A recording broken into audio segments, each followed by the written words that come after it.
going on, everybody? It is June 20th, 2022. I'm Dave Rubin. This is the Rubin Report. We are live streaming on Rumble, Blaze TV, and YouTube.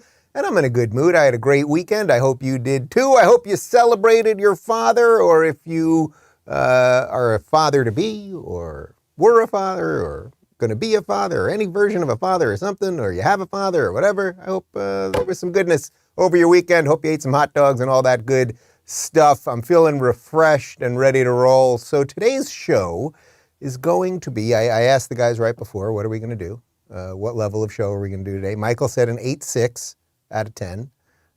Phoenix said, what do you say, an 8.8? You said an 8.8. Connor went with the 6.4. Not feeling that I'm going to do much today. I'm feeling a 9.2, but I'll let you guys be the judge in about a half hour. What we're going to be talking about today is that the woke thing really is crumbling. It really, really is crumbling. And we don't want to get too overconfident, but we should acknowledge it and we should encourage its crumble. And not only is it crumbling, but that is happening in conjunction with this Biden thing falling apart and Joe Biden himself falling off a bike, as you guys all saw this weekend. And then, of course, we'll talk a little bit about Fauci. He's back for just a second, and Rand Paul smacked him down pretty good. Oh, and he has COVID, despite his 87 shots. Quick reminder, guys, my first ever stand-up special, Don't Say Dave, is available right now for $9.99. That's all we're charging for it, $9.99. You can go to rubinreport.locals.com for a one-time purchase of $9.99, or you can subscribe annually and you get it absolutely free. Okay, let's just dive right in today. So the woke thing that is crumbling is becoming very obvious to everyone, except a certain set, mostly of Hollywood-related people who think if they still apologize for things that they've done, whether they really feel guilty about it or not, that they will be given some sort of leash by the woke. And it just doesn't work. So you guys know Rainn Wilson, actor Rainn Wilson. He tweeted this out over the weekend, and I thought this was an interesting way to start the show today. Rainn Wilson, yesterday I tweeted a mean crack about breastfeeding versus chest feeding after speaking with some trans friends and educating myself a bit more. I want to apologize for the tweet. It was adding to misinformation and meanness. I'm sorry. Now, I don't even know what the original tweet was. It is irrelevant what the original tweet was. The reason that I thought this was sort of important to start today's show with is that he got ratioed into oblivion with this thing, meaning that no one thinks that whatever his original tweet was intentionally offensive, chest feeding, breastfeeding. Only women can breastfeed, all of these things that we all know, right? Like, nobody was offended by it. But then he talked to his trans friends, which is just, that's not true. And then they do all these things. But the pushback on this, like the pushback on these fake apologies, I think is important. It's just not necessary anymore. Placating to these hysterical losers and these activists and keyboard warriors and bots, it is not working anymore. So he got ratioed. That's what we call it if you're in the online world. When you tweet something that is really stupid or deeply untrue, and then the internet's like, no, fool, you don't have to apologize for that, or this isn't going to get you they're not going to grant you the niceties that you're going for with this. But there was another one. You guys know author James Patterson. He is one of the biggest nonfiction thriller writers probably in the last 50 years in America. He had one. Look at this, his apology. I apologize for saying white male writers have trouble finding work is a form of racism. I absolutely do not believe that racism is practiced against white writers. Please know that I strongly support a diversity of voices being heard in literature, in Hollywood, everywhere. So of course this is not true. He said it because he believed it. Then this activist mob goes after him, and then he says, I absolutely don't believe the thing that I just said. And of course there's discrimination against white people across industries. Once you say we are going to elevate a certain group of people, meaning we're going to elevate black people or gay people or trans people or whatever it might be, you have to discriminate against another set of people, right? Harvard is the best example of this. Harvard said, we want more black students. So once you say we want more black students, you can't just endlessly allow people to enter the school. You don't just open up the rolls and say, okay, we want 1,000 more black students. Let's let 1,000 more students in. You have to say, okay, we now have to be prejudiced and discriminate against a certain set of people. So in Harvard's mind, they said, okay, who can we be prejudiced against? We'll be prejudiced against those Asian kids. So they made it harder for Asian kids to get in and easier for black kids to get in. This is what equity does. It just moves the prejudice. So these fake apologies that Rainn Wilson, Dwight Schrute from The Office, is somehow transphobic and that he has to issue this idiotic apology. He talked to his trans friends and realized the chest feeding, whatever. Okay. And that James Patterson, that he said the obvious truth, which is, I can tell you this, anyone knows this in Hollywood, with whatever remaining ties I still have to old Hollywood through agents or whatever. It's of course they would much rather a black trans disabled talk show host than a straight white guy. Everyone knows that. Why is Trevor Noah still the host of The Daily Show? It's because he's black. It's not because anyone's watching the show or thinks he's good. Nobody thinks he's funny. Nobody thinks he's interesting. The show went from being hugely culturally relevant to nothing, but they're afraid to fire him because they don't want to be called racist. That's how the game is played. That's just the truth. Sorry, Media Matters. I know you're going to come after me for that one. It's just the truth. But the point of all this, why am I starting the show with a tweet from Rainn Wilson, you know, an irrelevant actor, and James Patterson, an author? It's not that they are so important. It's that the pushback against the fake apologies, the pushback against cancel culture is working. And that is good. And it's also leaking now into our politics. This is the key part. I mentioned last week there was this incredible win in Texas by this Maya Flores, this really fantastic win that she got, and Elon Musk supported her. And now we know that Latinos are leaving the Democrat Party in droves. They are leaving, and even CNN is talking about it. There are differences in what's going on with the Latino vote. If you look at Texas, Florida, and Arizona, these are three districts that are a little bit, let's call them emblematic of what we're talking about. Florida, 27. This is the Miami-Dade area. It went from being Clinton by 19 in 2016 to Biden by just 3 in 2020. Texas, 15. That is on the Mexico border. Clinton, 16 to Biden plus 2. Arizona, this is the Tucson area. So Arizona is a place that some Democrats say that helped Biden win that state. Absolutely. It went from Clinton 29 to Biden 27. So not a huge shift, but still in Texas and in Florida, there are big erosions happening in the Latino. You see how she didn't want to say the last part? She kind of paused. She was kind of choking on her words. It's happening, but still it's happening. Everyone gets why this is happening. There's many reasons why it's happening. First off, generally speaking, Latino communities, whether they are Mexican or Honduran or wherever they might be, they lean in their cultural norms, they lean a little more conservative. The Democrats have done a great job. They've particularly done this with the black community, you know, my feelings on the word community, that they've confused people into thinking that big government means good things, that if we give you things, that is good.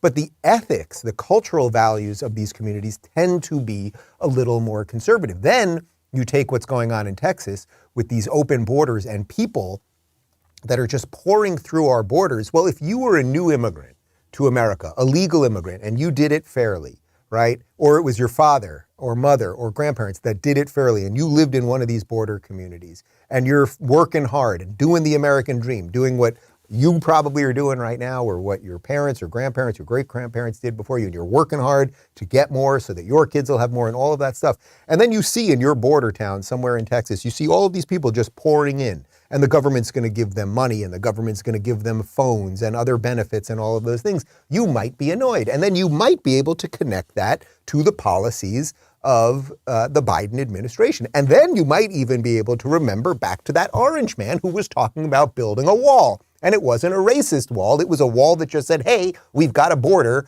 and a border, if you want to actualize it, it would be a physical thing known as a wall. And we can all talk about whether a wall makes the most sense, or electronic surveillance, or some part of a wall and some part of electronic surveillance, or moats or alligators or whatever it might be.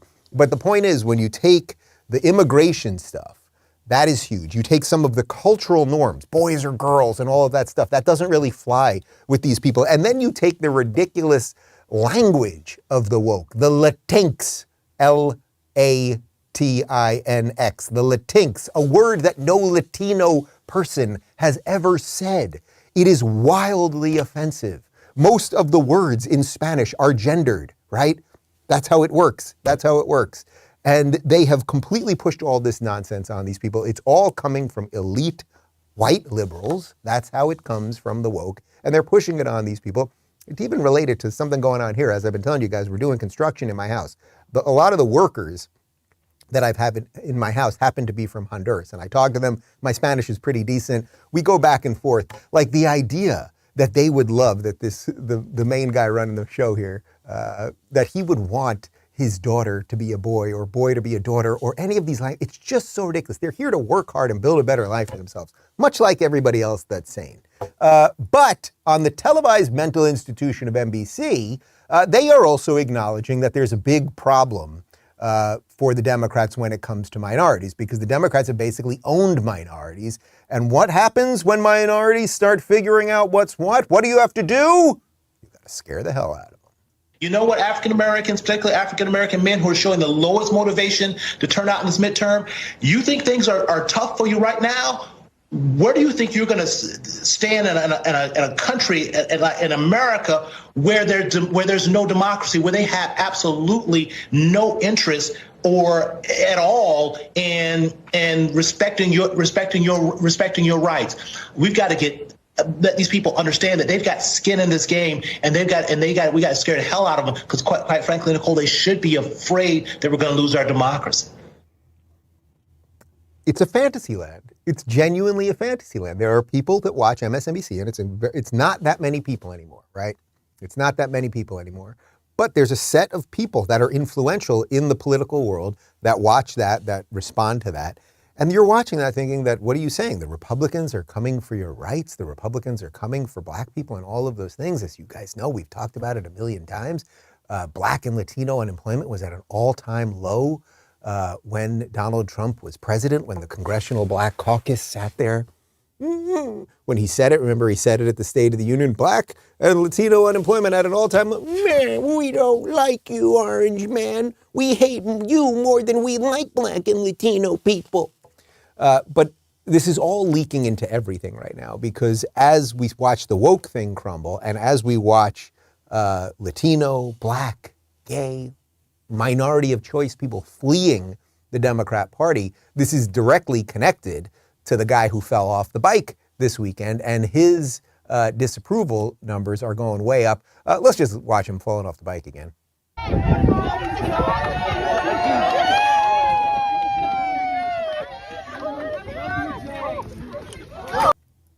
Okay, so first off, I'll do the not funny part. Like, there's a million jokes we can throw in there. Now, let's just do the joke part first, and then I'll be, all right, let's just show the Trump version one more time.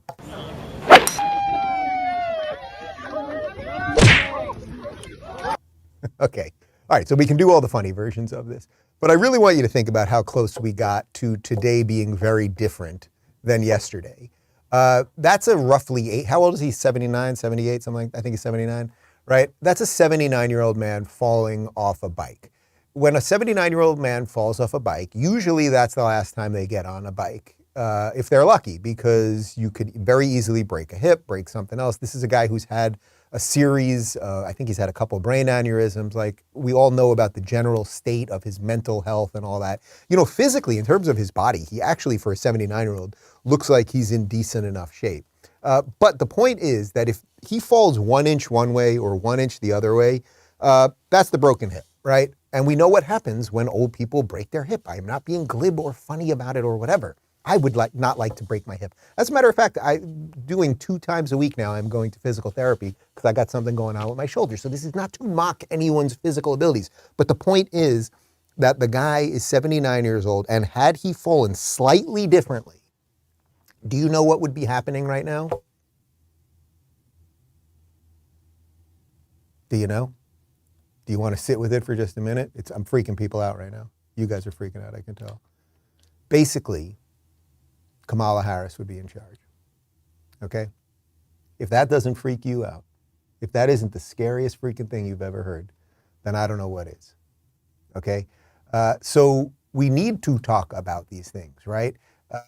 He is not well, and we are that close. We were one if there was a little pebble that he would have fallen a little bit differently one way or another. Broken hip, he's in the hospital, and there we go. But the machine still likes him. Now remember, the machine, when Donald Trump drank water with two hands, remember they said he couldn't hold a glass of water. Donald Trump one day in the rain, he walked down a ramp slowly and they said he was going to fall and he can't balance. There's a series of reasons that we impeached him and they said things were wrong with him and all of those things. But here was the headline in The Atlantic yesterday after Biden fell. The heroism of Biden's bike fall. The president gracefully illustrated an important lesson for all Americans. When we fall, we must get back up. We had a whole bunch of headlines that were the complete reverse when Trump walked down the ramp slowly. And I was like, we don't even have to show them because everyone gets it. That these same organizations that they run cover when it's Democrats, they run complete offense when it's Republicans. But the point is they can't hide this much longer. They can't hide his ineptitude. They can't hide the bad ratings. They can't hide the fact that he can't read the teleprompter and that when he does go off teleprompter, that it's a muddled mess. They can't hide it much longer. Here on NBC is Politico's Betsy Woodruff Swan talking about this problem that they have related to hiding this guy. The staff seems overly protective of him. Yeah, there's no question. And that's part of the reason he's out front so little. He's done such a tiny number of recent interviews. And now, of course, in this AP interview, the message that he's sending that people are highlighting is that he's recognizing that there's a lot of pain and suffering in this country. Giving people a little Jimmy Carter flashback, a word he never actually said, but malaise, his infamous malaise speech. And that's something that senior White House staff are acutely aware of. Once the mainstream media starts relating this thing to Jimmy Carter and the malaise, then it's like, we would rather have anybody. And Jimmy Carter very famously gave a speech around 1980 or so about this malaise, this depression that everyone knew they were in, and gas prices were sky high and everything else. And then you know who came in? This Ronald Reagan guy. And we had a pretty damn good 8 years in America. But it's not just the immediate problems that they have, right? Like the gas stuff and the inflation stuff, which is really crazy, and we're not even going to get that far into it. And it's not just Biden falling off his bike and whatever's going on with him cognitively and everything else. It's that some of the other stuff that they've done to us for the last 2 years is really coming to the light, and their hypocrisy and nonsense is really being exposed in real time. So I don't know if you saw this one, but on Friday, Anthony Fauci, remember him? We haven't talked about him in a while. He announced that he's got the COVID. CNN, breaking news. Dr. Anthony Fauci has tested positive for COVID-19 and has mild symptoms. He is fully vaccinated and received 2 booster shots. Huh. Fully vaccinated? I thought if you get vaccinated for something, you don't get the thing. That's the way it used to be. And then they kind of changed the definition in the middle and they said, no. This vaccine doesn't work that way. This vaccine, if you get vaccinated, means you won't get as strong a version of the thing that you're going to get. Vaccine has never been known to do that before. By the way, there is literally no, and I would welcome anyone to fact check me on this. I had a long discussion with Jordan Peterson about 2 weeks ago. There is no evidence. There are no clinical trials to prove that if you get vaccinated, you will have lesser version of COVID. It just simply does not exist, but everyone says it and everyone repeats it. You may remember Anthony Fauci when it came to vaccines. When people are vaccinated, they can feel safe that they are not going to get infected. Hopefully, the more people that get vaccinated and boosted and the more people that realize the importance of when you have a high level of viral dynamics, that when you're in an indoor setting, you should wear a mask, even though the whole world, including the United States and the UK, are just worn out and tired by this outbreak. It isn't over yet. People need to realize it is never going to go back to zero. That's not the nature of this virus. So just to be clear, Anthony Fauci lied or spread misinformation when he told you that if you got the vaccine, you wouldn't get it. And then we added that second clip in just to show that no matter what, they want you in masks forever. They want to scare a certain amount of people. But of course, it's not just Anthony Fauci that was lying about the vaccines. Remember the elderly man pretending to be president who just fell off his bike? Here he was back in June. Okay, you're not going to get COVID if you have these vaccinations. You're not going to get COVID if you have these vaccinations. And yet, Anthony Fauci of the CDC, of the NIH, wherever the hell he works at this point. Does he even work at the NIH? He works at the NIH, right? Not the CDC. No one even matters. It doesn't even matter. He is an old buffoon who should be rotting in a prison cell. And if Rand Paul has his way, I'm pretty sure that's what's going to happen to Anthony Fauci, because here he was Friday, on the very day that they announced that Fauci had COVID. Here's Rand Paul just grilling the hell out of him on vaccine misinformation. Dr. Fauci, the government recommends everybody take a booster over age 5. Are you aware of any studies that show reduction in hospitalization or death for children who take a booster?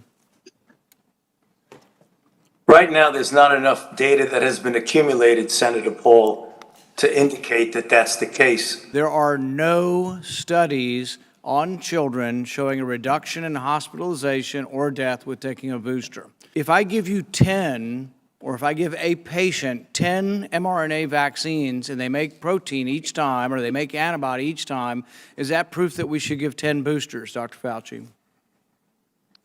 No, I think that is somewhat of an absurd exaggeration. Well, that is the proof that you use. Your committees use that. That's the only proof you have to tell children to take a booster is that they make antibodies. So it's not an absurdity. You're already at like 5 boosters for people. You've had, 2 or 3 boosters. It's like, where is the proof? Now, I think there is probably some indication for older folks that have some risk factors. For younger folks, there's not. Rand Paul is really fantastic. We can bash on politicians all the time, and there's a short list of politicians I like, but he really is great, and he's got the chops when he's in those conversations, right? He actually is a doctor. What's incredible about that, now, first off, it came out that Fauci had COVID a little bit after that, but you can hear it in Fauci that he's obviously not feeling well. But we really need to think about this. The CDC is now recommending boosters basically for 5-year-olds. There is no evidence that it works, and Fauci's admitting it, and they're still pushing it. Do you realize how insane that is? 2.5 years after 2 weeks to flatten the curve, how completely insane it is. And Rand Paul continued to bash him on these lies and this misinformation when it comes to vaccinating kids. And if you look at the data from Israel, the boosts, both the 3rd shot boost and the 4th shot boost, was associated with a clear-cut clinical effect, mostly in elderly people, but also as they gathered more data, even in people in the 40s and the 50s. So there is clinical data. But not in children. Well, see, again, here's the thing is, you're not willing to be honest with the American people. So, for example, 75% of kids have had the disease. Why is the CDC not including this in the data? You can ask the question. You can do laboratory tests to find out who's had it and who hasn't had the disease. What is the incidence of hospitalization and death for children who've been infected with COVID, subsequently going to the hospital or dying? What is the possibility if your kid has had COVID, which is 75% of the country's had COVID, what is the chance that my child's going to the hospital or dying? If you look at the number of deaths in pediatrics, Senator, you can see that there are more deaths of people who have had it, of people who have had the disease. Senator, we also know from other studies that the optimal degree of protection when you get infection is to get vaccinated after infection. And but you can't answer the question I asked. The question I ask is how many kids are dying and how many kids are going to the hospital who've already had COVID? The answer may be 0, but you're not even giving us the data because you have so much wanted to protect everybody from all the data because we're not smart enough to look at the data. When you released data earlier, when the CDC released the data, they left out the category of 18 to 49 on whether or not there was a health benefit for adults 18 to 49. Why was it left out? When critics finally complained, it was finally included because there was no health benefit from taking a booster between the 18 to 49 and the CDC study. It's interesting. The government has all sorts of hearings all the time, and it's usually just like pure nonsense and theatrics, and nothing comes of any of it. But I thought this was important to show you because Rand Paul he's prosecuting him right there, right? He's prosecuting him, and eventually he'll be persecuting him because what he is saying, what Fauci is saying is, there is a study in another country, in this case in Israel, that 3rd and 4th booster shots for adults does something. And he gives you this sort of amorphous, it kind of does something for 40 and 50-year-olds. And Rand says, well, wait a minute. So this has nothing to do with kids? You have no numbers related to kids? And because of this study in another country from 40 to 50-year-olds, you now want to inject our kids even further. And Fauci's got nothing. He's got nothing. He is a criminal and a fraud. That's what Anthony Fauci is. And if you don't think this stuff is dangerous still, why is this stuff still dangerous? Okay, so let's say COVID's over, or they're going to bring it back before the election, or you've just made whatever your personal decision is related to COVID. Crazy Dave Rubin, unvaccinated over here, out and about on a daily basis, interacting with human beings. Real nutbag. Here's a little info from the New York Times about what's going on right now. Why did approving COVID-19 vaccines for the youngest children take so long? A change in how vaccines were evaluated would have allowed us to possibly make a different decision about allowing a vaccine to move forward earlier, said a scientist. A scientist. Now, what is he referring to? Well, White House Chief of Staff Ron Klein chimed in with this, and now you'll get it. The U.S. is about to become the first country on earth to give mRNA vaccines to its youngest children. The first. I have a feeling that Ronald Klein, whatever his name is, will end up in jail or something. Why would you be injecting your children with this thing that, as Rand Paul just pointed out, no studies have been done on, no evidence to suggest it will stop these kids getting COVID. There's no studies on the efficacy of it. There's no evidence that children need it or aren't recovering from COVID. We have no idea really what injecting an mRNA, a relatively new technology, into young children is going to do. There are studies that show it increases myocarditis in young boys, which Rand Paul made a point to say to Anthony Fauci. Why would you do this? I have to tell you, I saw this over the weekend. And as you guys know, we're about to have 2 kids. And the idea that the government would be pushing these things even now, there is no way. I want to be very clear about this, Anthony Fauci. There is no way over my dead body that I am injecting my kids with your experimental medication, or vaccine, whatever you want to call it. Every commercial on television is about something. You have depression for this, or you have spastic bladder, or hysterical pregnancy, or restless leg syndrome. And what are all the commercials? All the commercials are, take this pill and it's going to maybe solve that, but not for everybody. And then what does the commercial do in the last 75% of the commercial? Oh, you're going to have diarrhea and vomiting and potential suicide and crazy thoughts and blah, blah, blah, blah, blah, blah, blah. And it's going to destroy your liver and everything else. If you take too much Advil, that is bad for you. Every single medication that is in your bathroom right now, right, has some sort of side effects. But for this thing, they want to push it on everybody, including your children. I mean, they're literally going after children. They're telling your children that boys are girls and girls are boys. They want to inject them with shit. And we're all just sitting here and taking it. But not all of us, because you're not and I'm not. And that's pretty good. That is pretty good. But where does this all lead? Now to the shift of the show where we talk about what the good part of this is, the silver lining on this thing. The Democrats are crumbling and the Republicans are actually doing some good work, and it's bursting forth. Take a look at this from RNC Research. Red states right now, 21 of the top 26 states with the lowest unemployment rates are led by Republican governors. Now, this should not shock anyone at all, because generally speaking, in red states, you have lower taxes. When you have lower taxes, you have more chance for businesses to flourish, because people have a little bit more in their pocket.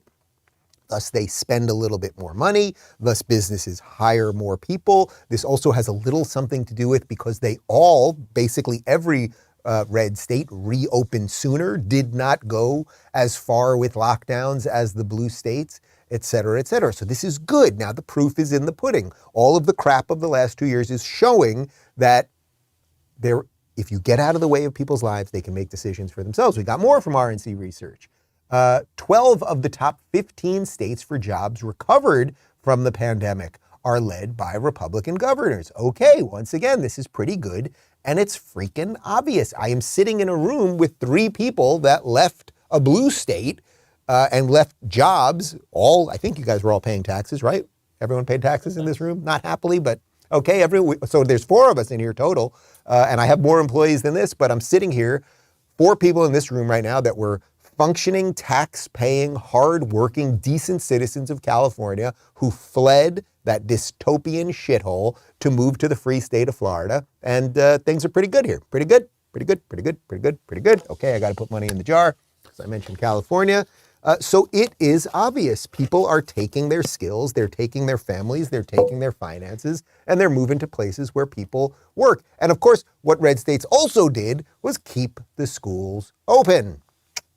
So everybody that opposed having the kids in school, they were wrong. And we can never let something like that happen in this country again.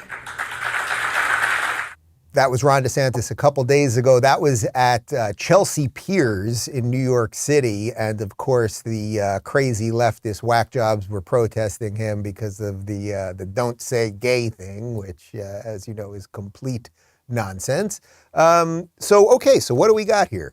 If you get out of people's way, if you don't take all their tax money, if you don't lock them down, if you don't forcibly inject them, if you don't do all this shit, then people can kind of figure out things on their own. Well, you may remember from my interview with DeSantis only 2-3 weeks ago now, he got it right and deserves some credit for it.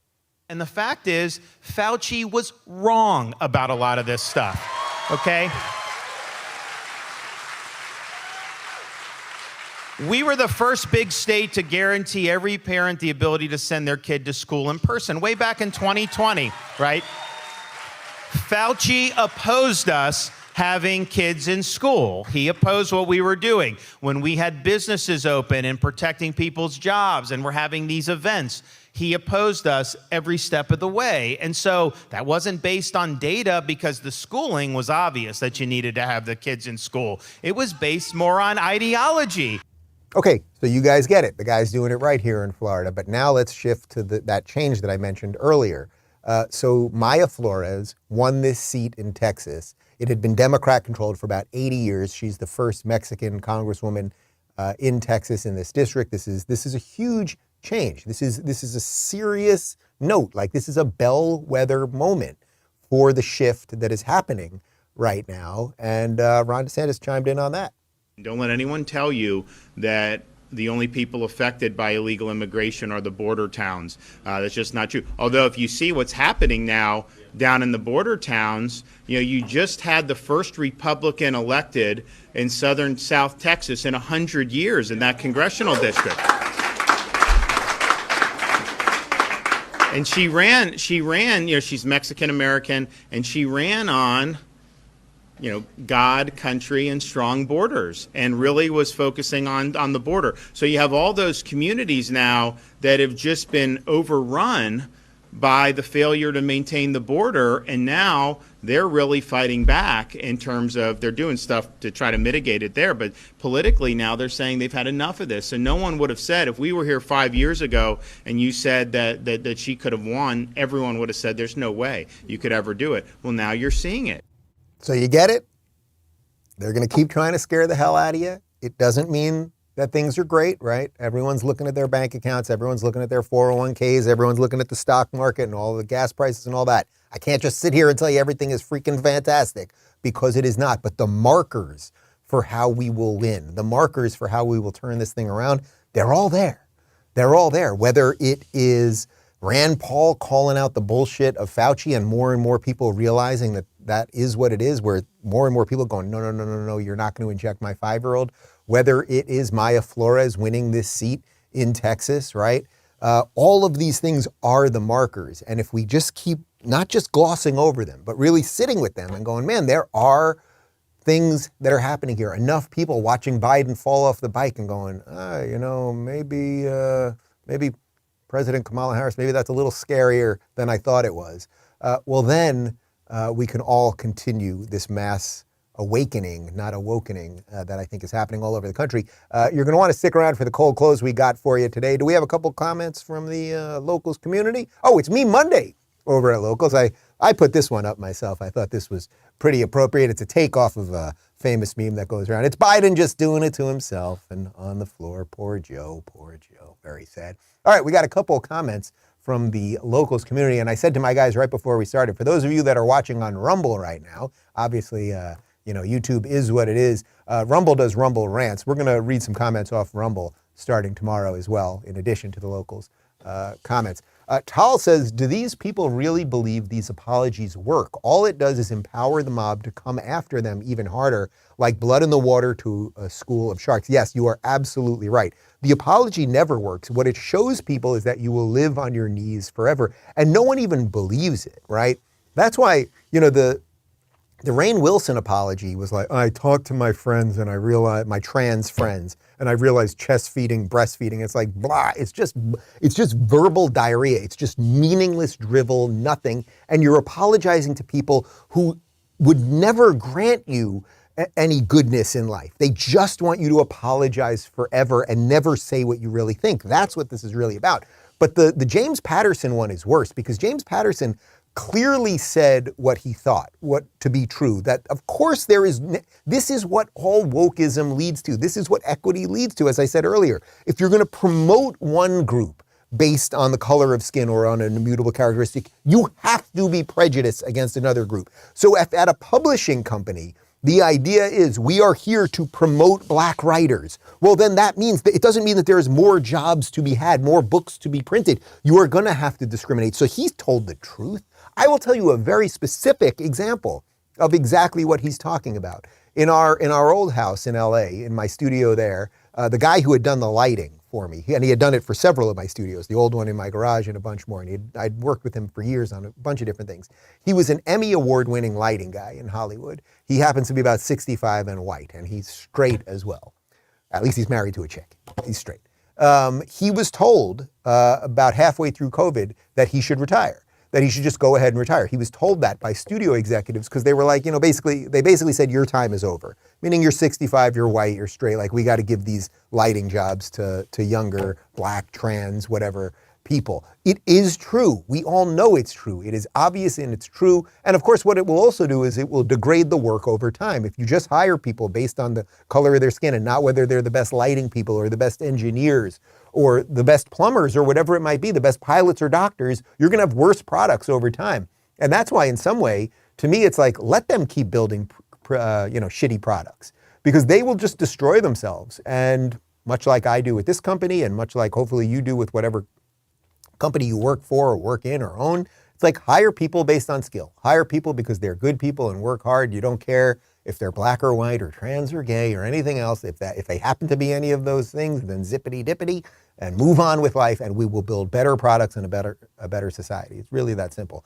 Talway says the Atlantic needs to be thrown into its namesake. Oh, that's funny. Yeah, I mean, it's just pure trash. All of these places that they think we have no memory, and that's why sometimes I show a lot of old clips of things, because I think one of the key things is, as we're slammed with information and as we scroll on our phones endlessly, with this bottomless scroll, this never-ending thing that never stops, it's almost all designed to make us crazy and never remember anything, right? So the Atlantic, it's like when they write, oh, Biden fell off a bike, it's so wonderful. It's a reminder that we should all get up when we fall off our bike. It's like, they wouldn't have done that on Trump. And as I said, we could have showed you 20 headlines of when they went after Trump for two-handed water drinks and whatever else it might be. And it's like, that's why I show you old clips, because we can't forget what they've done. And that's what they want you to forget through endless scroll and endless outrage and endless fear, right? The fear of MSNBC. They're coming for your rights, black people. Ugh. Paradise says, I have to admit I chuckled at the video clip of Joey Boy falling over, but then I was reminded that we are one broken hip away from President Kamala, to which I abruptly stopped and said, walk it off, man. Yeah, that was it. That was it. When I saw the clip, the first thing that lit up in my head, it's like, I don't like Biden, obviously. I think he is a liar. I think he is mentally compromised. I think his administration is horrible. I think he has surrounded himself with inept buffoons. I think Obama's running the show. I think they've ushered in wokeness and socialism and all of the stuff. But man, he would still be better than Kamala. And that tells you this really whacked out place that we are going to be in for another 2.5 years. Can you believe we have 2.5 more years of it? That's what David said to me over the weekend when I showed him the video. And he's like, oh my God, Kamala could be president. And then he's like, how much longer do we have? We're only 1.5 years into this tragedy, this travesty, this embarrassment. Whew. If you pray, now is the time. Guys, reminder, you can watch my stand-up special. You can buy it one time for $9.99. Don't say Dave. It's up at Locals. Go to rubinreport.locals.com. I promise you will laugh for 40 minutes. The people are digging it. It's fun and funny and silly, and I know you'll enjoy it. That's all I've got to say about that. Finally, my full interview with Senator Mike Lee from Utah is up right now across platforms. And speaking of Kamala Harris, here's today's Cold Close. See you tomorrow. And now, Veep Thoughts by Kamala Harris. We will work together and continue to work together to address these issues, to tackle these challenges, and to work together as we continue to work operating from the new norms, rules, and agreements that we will convene to work together on, and I know we will work on this together. This has been Veep Thoughts by Kamala Harris.